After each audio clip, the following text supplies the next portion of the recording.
দেশের সবচেয়ে উত্তরের জেলা পঞ্চগড়ে তাপমাত্রা নেমেছে ১৩ ডিগ্রি সেলসিয়াসে। সেখানকার পরিস্থিতি জানাতে যুক্ত হচ্ছেন সরকার হায়দার। পঞ্চগড়ে জনজীবনে শীতের কি প্রভাব পড়েছে? পঞ্চগড়ে আপনি জানেন যে পঞ্চগড় শীতার্ত একটি অঞ্চল এবং প্রতি বছর আমরা এখানে শীত নেমে আসে।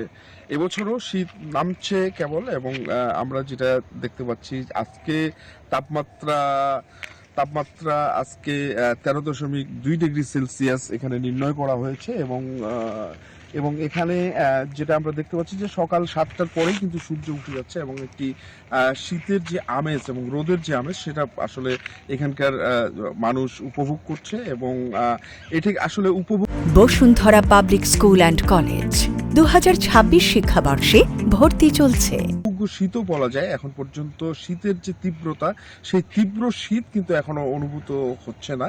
আমরা ভোরবেলা একটু কুয়াশা দেখতে পাই এবং কুয়াশায় আচ্ছাদিত থাকছে সবকিছু, কিন্তু ৭টার পরেই কিন্তু আবার সূর্য উঠে যাচ্ছে এবং সূর্য উঠলেই কিন্তু একটি যে রোদের যে আমেজ, শীতের যে রোদ, সকালের যে রোদের আমেজ সেটা পাওয়া যাচ্ছে এবং সারাদিন কিন্তু রোদ বিরাজ করছে এবং সন্ধ্যা হলেই শীতের একটু আবহ সৃষ্টি হয় এবং রাতের বেলা কিন্তু ঢাকা নিতে হয়, লেপ কম্বল এগুলো মানুষকে নিতে হয় এবং শীত নিবারণ করতে হয়।